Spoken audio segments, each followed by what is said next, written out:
I don't want to be another one of these attribution companies that just aggregates data and puts it in charts. Like, we got to solve some of the big problems out there. And it also has to be predictive. So I've been a little bit of an attribution hater over the years just because I thought it wasn't very useful. And, we've focused our company first couple of years trying to understand what is the real source of all that direct traffic. I think solving that data and signal challenge, you now then can come in with AI and really learn and synthesize all that data for much better decision making.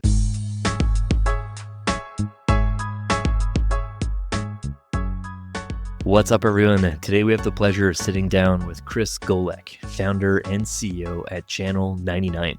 Chris started his career in the manufacturing world, working at DuPont and GE, where he moved from engineering, sales, and then marketing roles. His first startup he co-founded was a supply chain enterprise software. He also had the role of VP of marketing there. He grew the company to 75 people and raised 10 million plus in VC funding. And after only 6 years, he sold the company to i2 Technologies for a pretty solid $380 million. After a few years after that exit, Chris started his next company, Demandbase, the incredibly well-known ABM platform.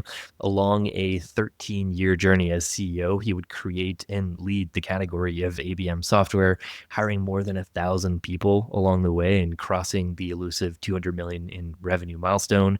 And today, Chris is on his third company, Channel 99, an AI-powered attribution platform for B2B marketers. Chris, really an honor to have you on the show today. Thanks for your time. Thank you, Phil. Happy to be here. This episode is brought to you by our friends at Census. You probably have, over 15 tools in your marketing tech stack, but how many of them have the full picture of your customer's journey? Census is the universal data layer in your stack. It unifies and cleans data from all your sources and makes it available for any app to use. Census makes it super easy to unify and standardize customer data, then enrich and enhance it, like running deduplication, cleaning, scoring, and routing workflows. And then sync and activate that data across all of your tools so you can actually do something with it. For marketers and data teams that work together to power big campaigns, it's so refreshing to work from a reliable source of truth. Don't just take my word for it though. Census is loved by awesome companies like HubSpot, Perplexity, Canva, Clay, Notion, and many more. Check them out at getcensus.com and tell them we sent you. I just read through your intro, and maybe we could start with a fun little one, like the career background. And something that kind of jumps out to me is the journey from Detroit to Silicon Valley. You transitioned from chemical engineering to software and then also marketing as part of that software experience. What drew you to the tech world from the humble roots of Motor City? Yeah, it is definitely not a natural path. So a chemical engineer in Detroit is set up for a very boring career. You're going to be at an automotive company working on a paint line or in the hazardous waste treatment facility. So I was always enthralled with innovation. And so I looked for opportunities where I could be part of the innovation team. And I found a job opportunity with DuPont out in Delaware, where DuPont was bringing a technology from Europe to the US market. And I got to be the product engineer that helped lead that. And so that was a really exciting opportunity for me. So I did that for a few years in Delaware, never met Joe Biden, and ended up moving into engineering polymer sales, which is a fancy word for plastics. So I moved up to Boston with DuPont, and GE hired me from DuPont to do the same kind of job up in New England. And ultimately, I transferred with GE out to the West Coast to head up their industry marketing for kind of the high-tech use of plastic. So I was basically selling materials to Apple and HP. And those were big global deals. And right around 1995, 1996, a couple of us from GE started SupplyBase. And we didn't know anything about software because we were all, mechanical engineers or chemical engineers. And it was hard. It was really hard to raise money, but we did it and, built up SupplyBase into, a real business with real revenue. And we sold it the day the market peaked on March 13th, 2000, thank God. And kind of the rest is history. But yeah, I was a frustrated marketer while at SupplyBase because there was no technologies that really focused on B2B marketing.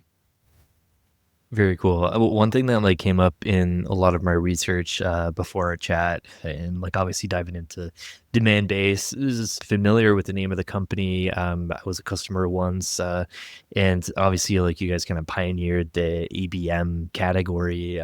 This will probably come up a few times in our chat today, but one of the things that came up a lot in my research was the company culture that you folks were able to create at demand base, and the internal aspects of it, but also like the external perspective of what you're able to build in a way of like attracting talent, but also attracting customers.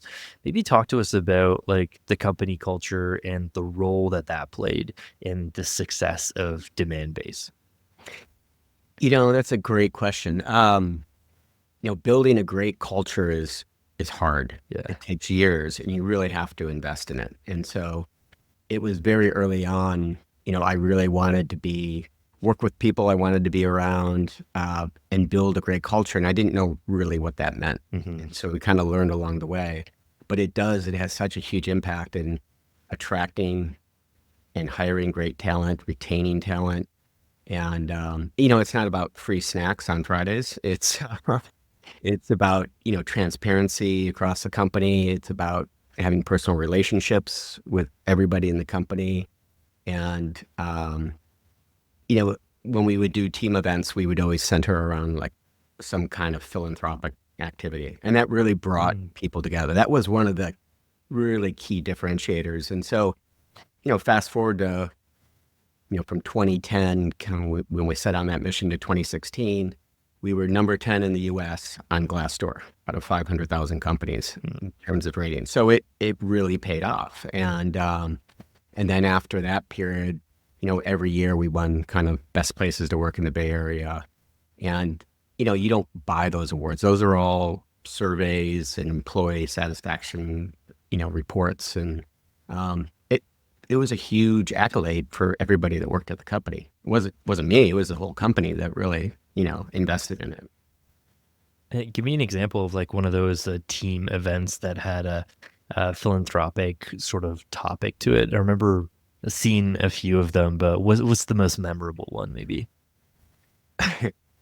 We hosted our annual customer event at a baseball stadium. Okay, yeah, that's the one I saw. Oh, is that right? And so we got involved with an organization called Stop Hunger Now that basically packages meals for developing countries. And so we had done an activity in our office where our whole company, put on hairnets, and you have to do all these hermetically sealed bags. And we made like 1,000 lunches, and everybody felt great about it. I'm like, so when we got to our annual customer event where we're going to have 1,000 people, I'm like, let's get the whole stadium to do it. So we had everybody wearing hairnets and making, but it was great. And it's all marketers at our events. And so a bunch of them ended up taking it to their businesses. So this whole thing just proliferated across. And, I suspect that hundreds of thousands of meals were, created and donated. So that was a fun one. And we also had one that was really interesting around, there was a movie being made about education for women in developing countries. And somehow the producer got my name and wanted to meet with me because she thought I would get her connections to venture capitalists that would invest in the movie. And so I tried to tell her that like VCs are not going to invest in the movie. Not how it works. I go, so tell me more about who you're trying to influence. And she started to say like, well, we get a lot of contributions from big corporations. I go, we might be able to help there. So we developed an ad campaign to focus on big global companies. And our company, just the employee base, loved it because it was so much bigger than B2B software, right?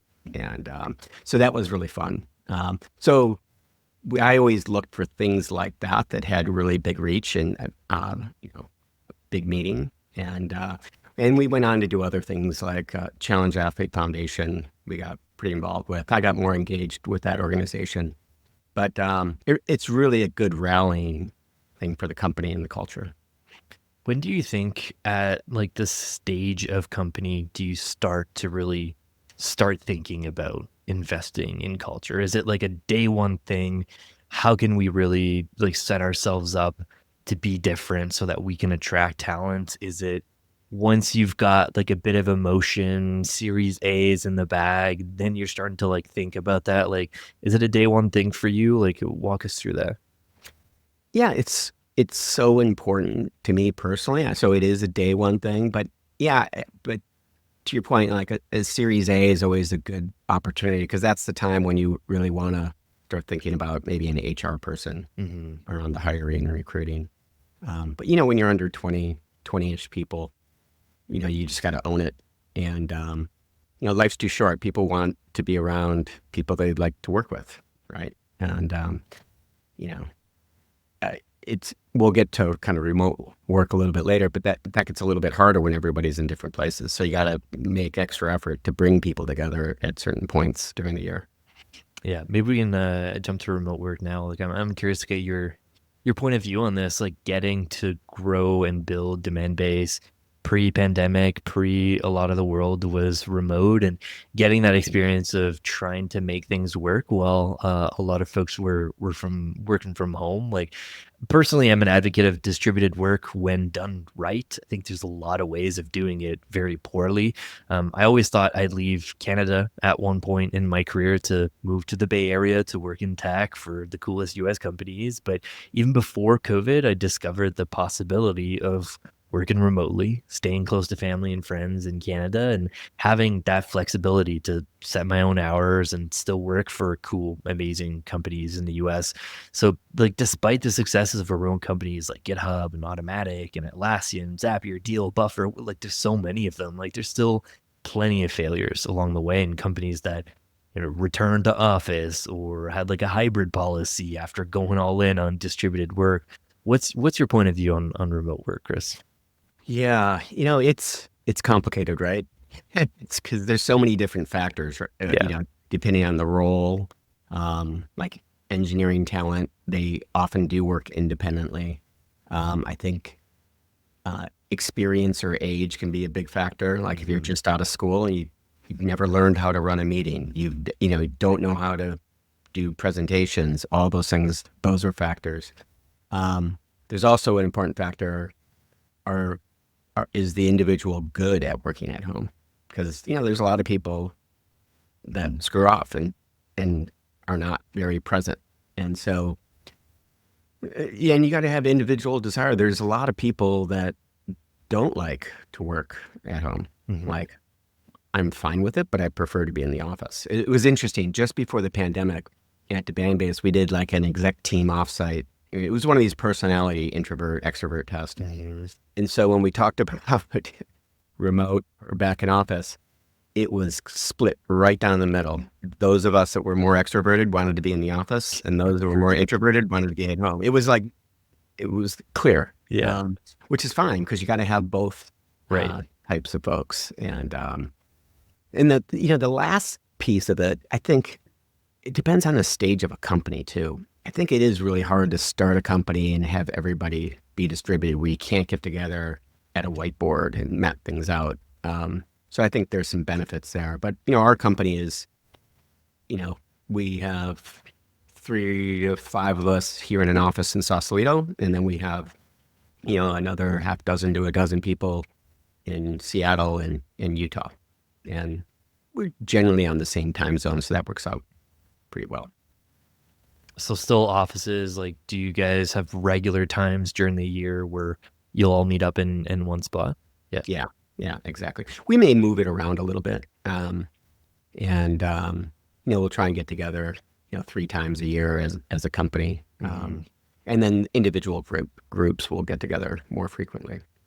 I love your point about like remote work depends on the stage of a person, like how junior they are, how early they are in their career. And I take that for granted because like I spent the first like 8 years of my career working in house, like remote wasn't really a thing in my city. Like especially some of the startups I worked at, like folks really valued like butts and seats. Like you're being productive if you're like early in the office and you're like late in the office and you're like always huddled down and working on your laptop, right? But I guess like I still did get a lot of value from that in-person experience and growing up in that environment, Yeah. and like you said, learning how to run meetings, design thinking workshops, and having that in-person work, like whiteboard and like the all team meeting, like actually physically in one place and not on Zoom.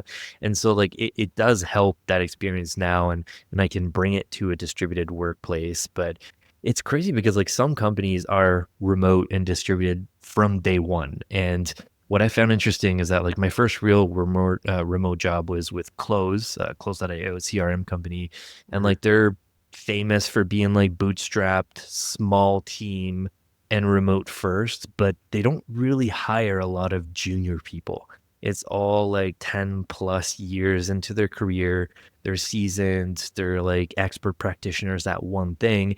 You don't need to like hold that person's hand. It's not like an entry level gig, right? Like you're not teaching anyone like how to run a meeting. And so Mhm. like maybe there is something there to what you said. Like it's a tricky balance between Yeah. like junior folks and not having that like experience of that in-person work. Yeah. It was people were just getting back to office after the pandemic, and I was going out to our New York office at Demand Base, and the SDR leader said, "Hey, Chris, would you mind doing a Q&A session with the SDR team?" So I go into the office and I'm sitting around the table with, 12, 15 SDRs, and they're all meeting each other for the first time. Mhm. And I was like, oh my God.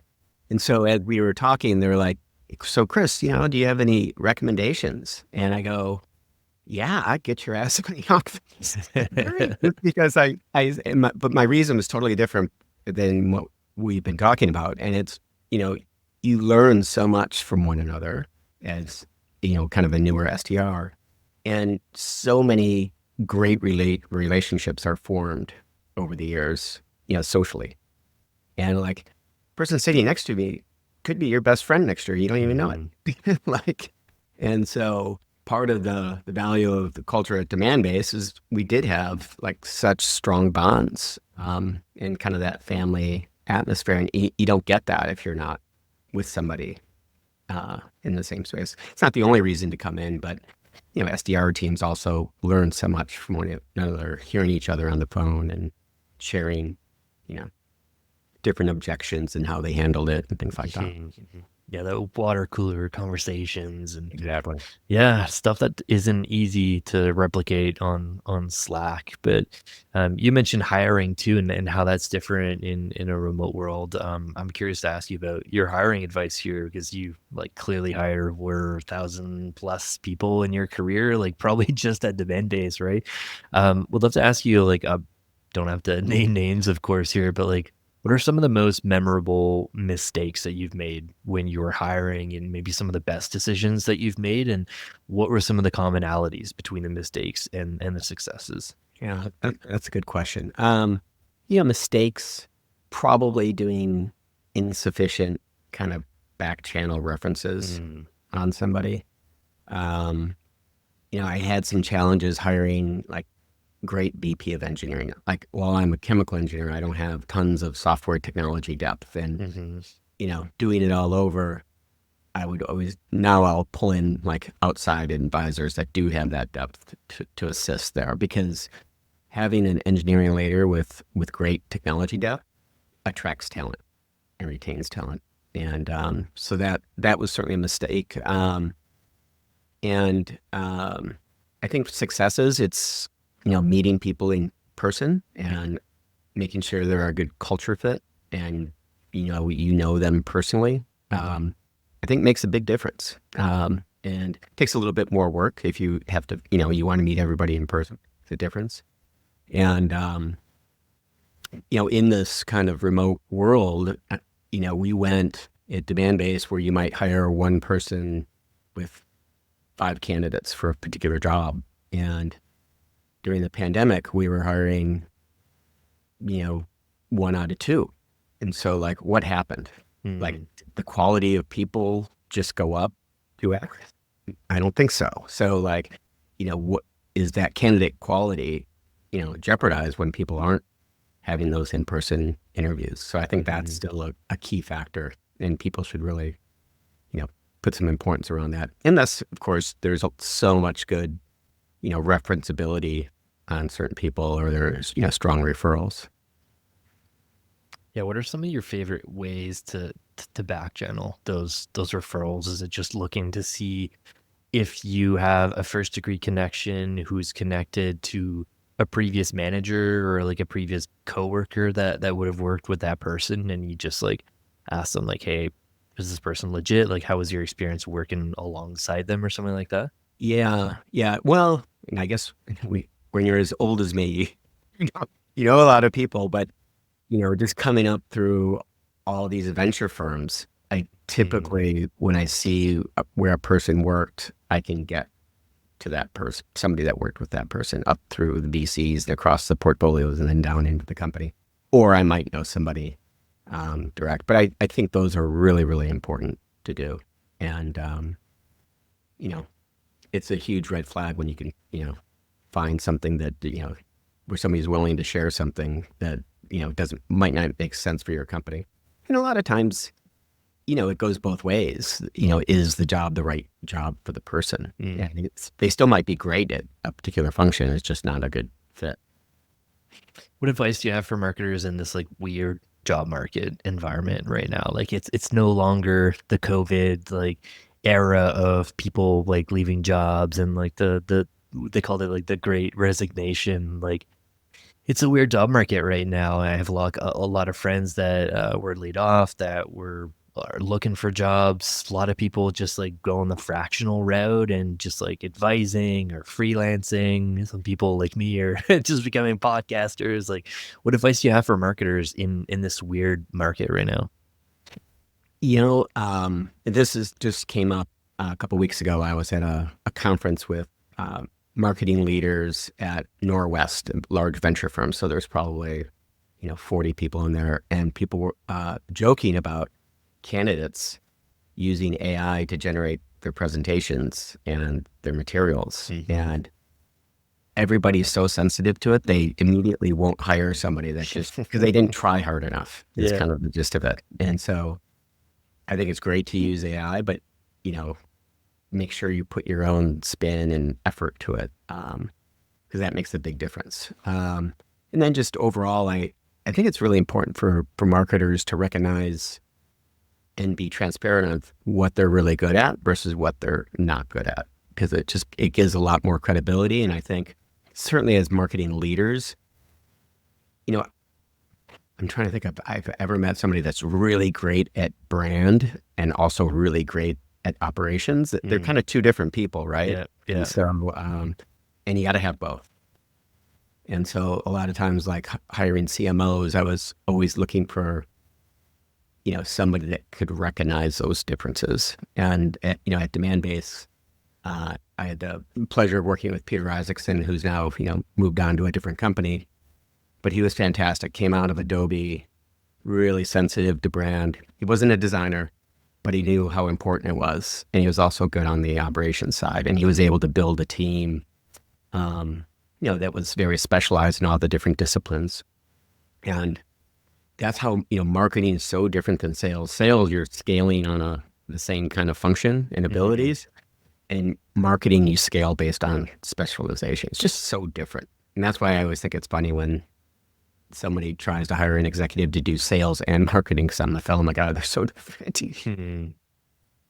Unpack that a little bit, because like a lot of roles that we're seeing today are like under the umbrella of like revenue operations, or you'll see someone like chief revenue officer lead the marketing and the sales function. Like, why you said that like marketing is scaled because it's a game of specialties, but sales is more like just scaling a lot of the same stuff, but like you're adding more people, like more horsepower in a sense. Like unpack that a bit more. Yeah, I think you have to have experience in both functions to be able to own them Yeah. both. I think like Lotnay at Six Sense is is unique in that she has both of those sets of skills and is able to own both of those functions, which is great. It's just not very common. Yeah. Yeah, definitely agree. One thing that comes up a lot on the show about this like most important trait that makes a really good marketing operations or marketing technologist person is this idea of curiosity. And it's not only specific to marketing ops. I think like this could be applied to a lot of other disciplines, but it's this like qualitative trait, like curiosity. It's so easy to say in an interview that like, yeah, I'm very curious, read a lot of books, follow this podcast, or read this blog. How do you assess curiosity within interviews? Like, what are some of the things that you would recommend hiring managers or even people that are looking for jobs to like showcase that curiosity? I think it's asking examples of, when a campaign or something wasn't going well, what'd you do about it? Did you just, was it just a failure and you moved on, or did you figure out why and try and fix it? So much of our business is helping companies improve their marketing, not just measure it. And so I always look for that balanced marketer that's always has a passion for improving things.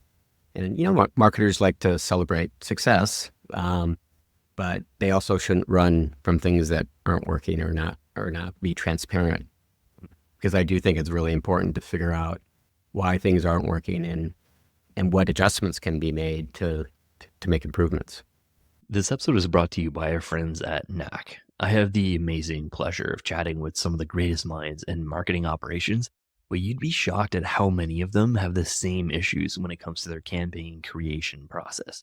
They're dealing with things like scaling, personalization, keeping assets on brand, render testing emails, working in rigid templates, and worst of all, having to hand code emails. But many of the leaders in the space are using Knack to eliminate these headaches. Knack is a no-code email and landing page creation platform that covers initial campaign requests right until the sync to your marketing automation platform.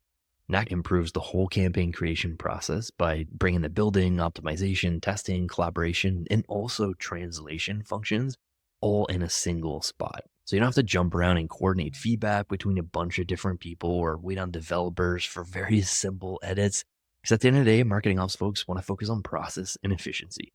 Marketers want to focus on creativity, and Knack makes sure you get both and then some.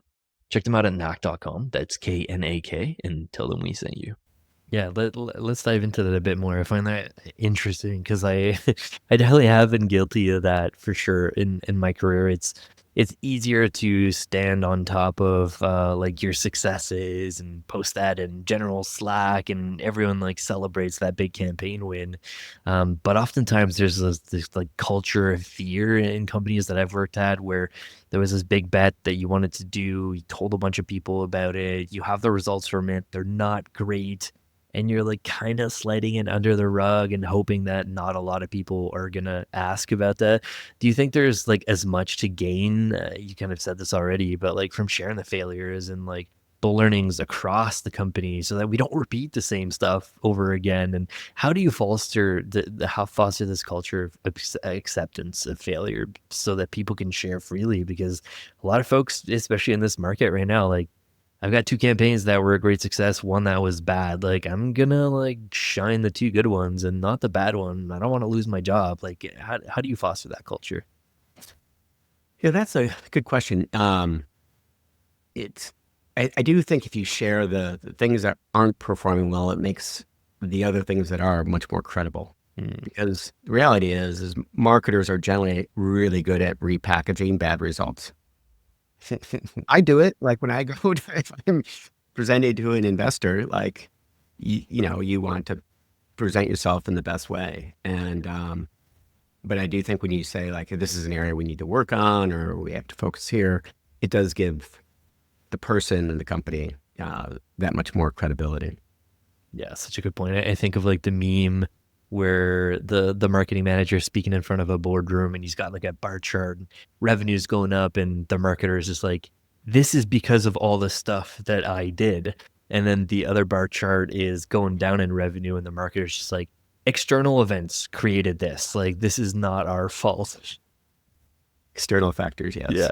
Yeah. Let's chat about ABM. Obviously, like we can't have the, so to speak, the grandfather of ABM on the podcast without chatting about this a little bit.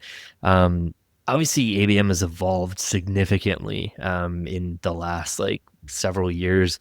I had a short stint teaching marketing automation class back in the day, and I stumbled upon some of my class material. This is like 5 years ago, only 5 years ago, but I'm like cringing at some of the slides. Like some of the early slides was like introduction to ABM and like why ABM is very important. It was like 5 years ago, and it's changed so much since demand base's early days. Where do you see ABM heading in the next couple years, 5 years? And for marketers looking to make channels like paid search or SEO, like more account based, where should they start? Like, curious to ask you about that. That's a great question because people do think of ABM as a technology category, and Hmm. they think of demand base or Sixth Sense or possibly a couple others. But the reality is, it's account based is really about focus and quality. You know, when sales teams would ask me like, "What is ABM?" I'm like, "Well, it's about focusing your marketing dollars on the accounts you guys should be selling to." He goes, "Well, what the hell else would you do?" Right? And so, the challenge with so much of these technologies is that there isn't functionality where you can really laser focus on a specific segment. And most marketers, most companies, I should say, they're only selling to 2 or 3% of the companies out there in the world. So it's hard. B2B marketing is hard. And just because you're using ABM doesn't mean you're going to be wildly successful. It's going to help you. But there are ways to think about events in an account-based world, like looking at all the companies that went to the same event last year. What percentage were in your addressable market? Mm. Yep. It's not, it's not ABM technology, but it's an account-centric, world. And I would say the same thing can be applied to, looking at your paid search campaigns and, what percentage of those clicks are coming from your addressable market. And just yesterday, and this is real data, I showed a customer, they were making big spends on both Bing and Google. And one was 10 times more dollar efficient at bringing in companies from their addressable market than the other. 10x. And they were spending a couple $100,000 a month. So they're like, wow, I never knew that. And so Hmm. I think we can get to a place where you can then look at what are the words and key phrases that are driving, your addressable market. There's so many things we could do here. Going back, God, this must be 10 years ago, I did approach Google about like making paid search account based and charging more per click. Very cool. Yeah, that's what I thought. But it wasn't a self-driving car. It wasn't, so, thanks, but no thanks. Um, so we never got there. But, I do think, being able to look at all these other channels, whether it's, LinkedIn or Reddit and Google Display and measuring them based on, the engagement from companies, is it turning into pipeline? What percentages? And what's the dollar efficiency of doing that? There's so much opportunity, Phil, to get this better and better. Yeah, curious to ask you like some of the ideas there. Like you just said it. Like B2B marketing is really hard. Like this year, I'm chatting with a bit more B2C folks because I definitely have more of a B2B lens in my career. But I agree with you. Like B2B marketing is tricky. Most folks are trying to sell into like 1 to 3% of companies out there, and a lot of tech can't do that really well. But you just mentioned a couple ideas there. Like there is clever tactics that you can do to drive B2B traffic that folks aren't really thinking about other than like the traditional methods. What are some other clever tactics that have been successful for you over the years that you don't think get enough light shined on? Yeah, I mean, gosh, there's so many. We find ourselves, even at Channel 99, kind of repeating the same, I'll call them plays with customers to improve campaigns and things like that. And those plays then train the AI. So, it gets smarter and smarter the more people use it, the more plays that are done. And just the other day, this is a really interesting example, but I was looking at our Google Display program, and we don't spend a ton on Google Display, but I noticed this huge spike in the businesses and the quality of businesses that were coming through. And I said, what happened on November 7th? And so I was talking to our product manager. He goes, well, why? I go, well, we literally just doubled the quality of what we're getting from a Google Display. He goes, oh, I changed the age of the people we serve ads to and the income bracket. So I stopped advertising to people between 18 and 24, and I raised the income bracket, which naturally drives more business traffic, right? And that's a simple play, but it had a great outcome. And so being able to map changes of spend or changes of campaigns to changes of outcomes, that's how you build kind of the future scenario planning and outcomes. It's not measuring visits and touches historically and thinking that's going to tell you the future. Yeah, I want to chat a bit more about Channel 99. Like, you launched Demand Base at some point, and you also created the ABM category, so to speak. Like, you were first in this blue ocean of opportunity. But at Channel 99, you're focusing on marketing ROI and attribution, and it's essentially this long-standing category that's evolved a lot for sure, but it's long-standing, and there's a very crowded vendor space. Why attribution as your third venture, Chris, and why a crowded space versus the blue ocean that you picked with Demand Base? Yeah. Well, I don't think I shared this with you yet, Phil. The original vision of Demand Base was actually a supply chain solution for marketers. Okay. And so I had this vision of, B2B marketers spend all this money and they have no way to manage their vendors and channels and predict pipeline. So that was the original thing. And if you can imagine, in 2006, it was just way too early. And so I'm like, okay, so I pivoted Demand Base, like, how do we fix B2B marketing? That's kind of the whole genesis of ABM. But fast forward to 2021, I'm like, there is no single source of truth for B2B marketers. And like, I think there's an opportunity out there, but I don't want to be another one of these attribution companies that just aggregates data and puts it in charts. Like, we got to solve some of the big problems out there.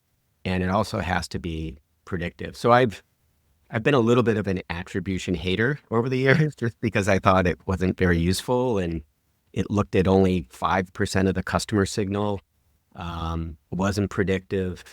And so, we've focused our company first couple of years, trying to understand what is the real source of all that direct traffic. Because if you don't solve that, you're not going to get the right answers. And then also, anonymous identification. We wanted to make sure we could get that way more scaled. And so I think solving that data and signal challenge, you now then can come in with AI and really learn and synthesize all that data for much better decision making. So a lot of our focus is, number one, it's how do we help marketers improve their financial performance? That is the goal, and be independent across all the different vendors and channels. So whether you're using 6sense or Demand Base, but also, LinkedIn, Google, Microsoft, Reddit, Facebook ads, it's really important to have a set of KPIs that really matter. So you can look at everything apples to apples and make the right decisions. Very cool. Like, predictive is the thing that stands out there for me as a potential differentiator for you guys in the attribution space. Like, there is, I think, a lot of vendors that tell you what happened in the past. Some do it really well, some do it poorly, and some try to add incrementality as like the next lever on top of that, like helping you figure out how to run experiments and A/B tests and control groups so that you can say something added net number of incremental dollars to the ROI or like the revenue for the company. What you're talking about though is like taking that a step further and taking that historical data, the incremental data, and trying to figure out what will drive revenue. Like instead of doing something and seeing if it's going to work, we have enough data today to figure out what will be working. Is that a fair assessment? Yeah, exactly, Phil. Think of having a log of everything that happened in marketing last year, like all the changes of spend, all the different campaigns launched, all the changes and instrumented changes that happened, like that plague, and have AI sit on top of it so that you can ask natural questions like, what were the two biggest things that impacted my pipeline in Q2 of last year? Right now that's a science project to go into. And it doesn't need to be, right? And so I think that's a huge opportunity for marketers. I think this like ROI topic, the measurement topic, there's a big, like we said, science piece to that. There's also a tech piece to that. But there's a big people and process piece to it, right? Like marketers aren't coming up with this data by themselves, and usually it's the finance team or it's the founders that are asking for this data, right? Like, can't tell you how many times in exec level conversations I've been asked, what's the ROI of that going to be? What drove the most revenue for us in the last year or so? And you can't even have a conversation about brand building and long-term horizons when the founders and like the exec folks are just like trying to measure every single thing. Like how do you think about aligning marketing with finance and C-level folks? Like what advice do you have to give to marketers who are struggling to like align their efforts with finance teams and like justify their budgets? Well, if you think about the finance person, they care about customer acquisition cost and they care about uncertainty and risk. They don't give a shit about MQLs or SQL or any of that stuff. So it's really about understanding what does it cost you to generate a pipeline opportunity and what's your close rate. Those two things really help the finance team. And what most marketers might not appreciate is that generally 50% of your customer acquisition cost is in marketing program spend. Yeah. It's a big number. It's a really big number. And it's a big number because there is so much inefficiency and waste. And so I think when you can get, people at marketers measured on pipeline, not necessarily just MQLs, it's been a very slow shift. I think you see change in results. And if I'm a finance person and I know it costs me $3,000 to generate a pipeline opportunity, and I know I close 1 out of 4, that's all I need to really focus on the budget and how much we need to spend. And if we're predicting it's going to go from 3,000 to 2,000, you got to have those reasons why. How are you going to do that? And I always, this is a funny story at Demandbase. We were doing a town hall, so there was, maybe 100 people in the office. And I said, what do you think it costs us to acquire a new customer? People were raising their hands, like $3,000, maybe $2,000, $1,000. And I was like, I think it was about $80,000. People were like shocked. If you roll up all the sales and marketing costs and program expense, if some wisecrack goes like, why don't we just give people a Tesla to buy our software? I go, if it works better, I'm all for it. Generally, that's not the way it works. And The legal person in the room is just like hiding. Yeah. But it is important to understand your customer acquisition costs kind of broken down into your sales and marketing overhead, your variable selling expense, and then you have basically your variable marketing. And if you're not measuring that, you should be. How do you see AI helping with that stuff? Like every company is AI powered these days, and you guys are in the attribution space, and Channel 99 is AI powered in a sense, right? Like there's AI as part of that. We talked about the predictions and not just reporting on past events and stuff like that. Like how do you think AI is going to be leveraged to identify spend that doesn't contribute to pipeline, like you just talked about, and improves marketing efficiency? How are you guys thinking about that?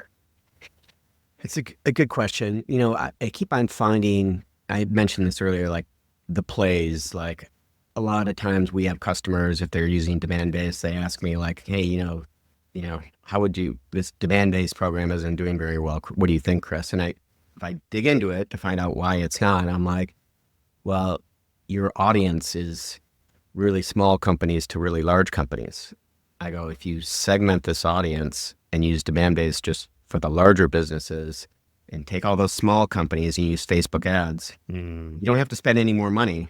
Both are going to be way more efficient. And I see that over and over, Phil. And so that's an example where those changes get logged. The AI learns from that. And the next person that types in, how do I improve my demand-based campaign? It's going to go look and see, is the intended audience. And that's, it's all about who you're marketing and selling to so much. So there's a lot of great technologies out there, but they're not great at everything.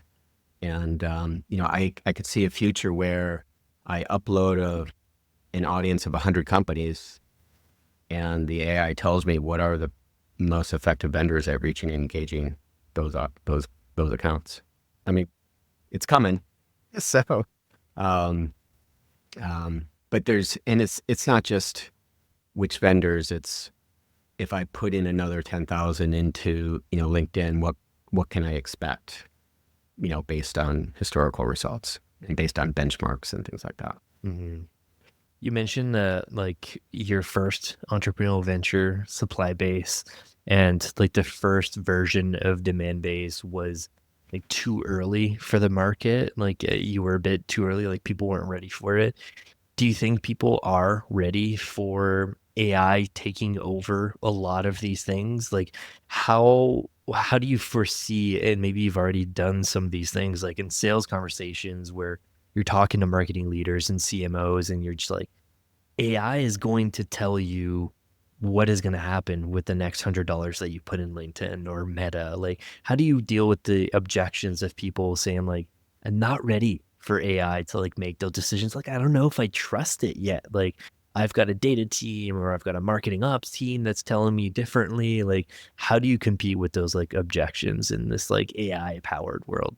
Yeah, no, that's a good question. Well, so, within the marketing world, AI is being used for writing content, Yeah. right? But it's not as good as a great journalist, right? So there's some shortcomings. And I would say the same thing in design and PowerPoints, and it's just not as good as a great designer. And if there is a place where it should be used, it's marketing ops because of the vast amount of data to synthesize and understand. And so to your question, the overword used of Copilot is actually pretty appropriate because I do think people want the recommendation, but they want to understand why. The AI cannot be a black box solution. It has to say like, with your incremental $10,000, we think you'll generate $100,000 of additional pipeline. Here's why. And have it generate the chart and show you the data, cut and paste and put it into your PowerPoint to present to the exec team. So I think that's going to be really important. But, the speed at which you can also synthesize that data and get, foundational information and insights to make those recommendations can be really important.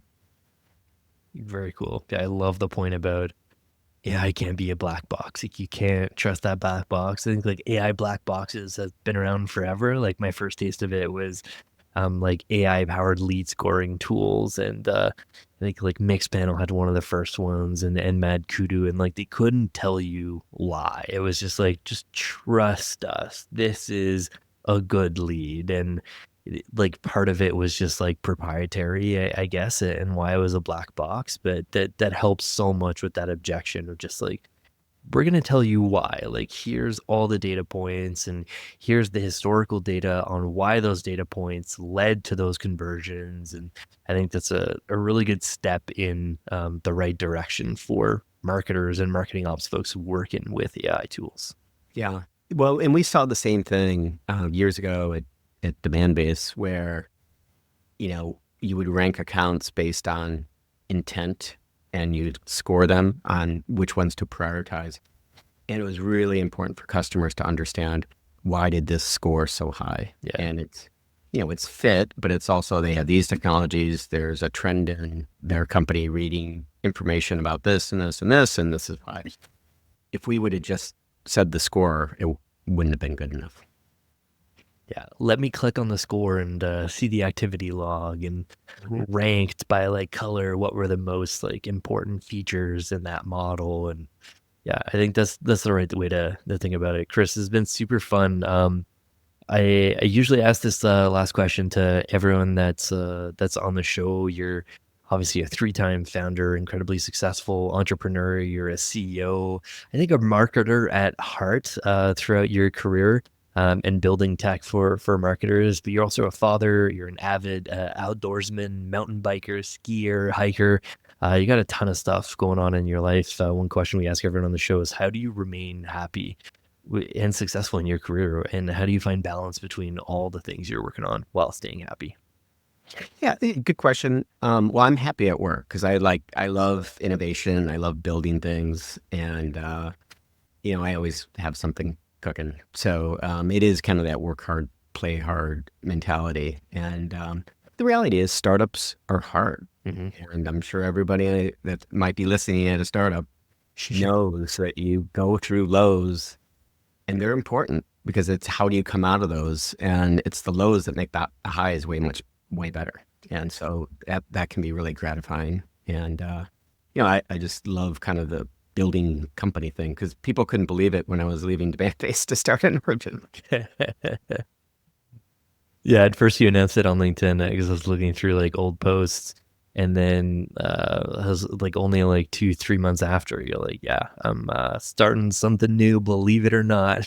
Yeah, well, but my kids are in college. Like, what am I going to do? The pandemic was hitting, or it was happening, so. What am I going to do? Not mountain biking all day? I can still Yeah. do that while I run a company. Why not? Yeah, exactly. Awesome, Chris. Great answer. It's been super fun. Plug Channel 99 for the audience. We've had a lot of different attribution measurement vendors and conversations on the show. You talked a little bit about this already, but someone who's like interested in checking it out, what's your pitch for them? Yeah, I'd start with, we make it super easy to try out. I mean, you can come to our website and get started for free. And Nice. we like to do a demo with the customer's data versus showing them, a bunch of slides. And we're solving a lot of the data issues out there first for customers, like that direct bucket. We have some view through technology that really detects where is that all coming from. And as I said, we want to be that source of truth, and this whole AI thing is coming in now and layering on top of everything. We're not just another company that's going to aggregate data, put it in charts. We really want to help people improve their marketing and make the right decisions. Very cool. I looked at the site, and I think the messaging that resonated the most with me was like uncover that direct traffic bucket. Like, if you were to just use last touch attribution, I think for like more than half of B2B companies, direct traffic is the source of like all of your revenue. And what the hell does that mean, dear finance team? No one knows. Well, it's interesting because you know perfectly well that people are reading a white paper, or they saw a social post, or they saw your G2 profile and then came to your site. They didn't magically just type in your URL. And so we're doing a lot to peel that all back. And to me, you cannot have an attribution engine and ignore the largest channel.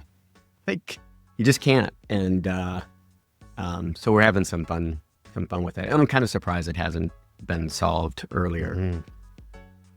Nothing that Google Analytics has solved yet, but they Yeah. love attributing a lot of stuff to direct traffic. Awesome, Chris. Been super fun. Really appreciate your Thank you, time. We'll Phil. link out to the sites, and encourage folks to check out Channel 99. Clearly, you're onto something interesting here. Last two companies have worked out really well, so we'll keep in touch. Chris, it's been super fun. Thanks for being. Thank you, Phil. Appreciate your time.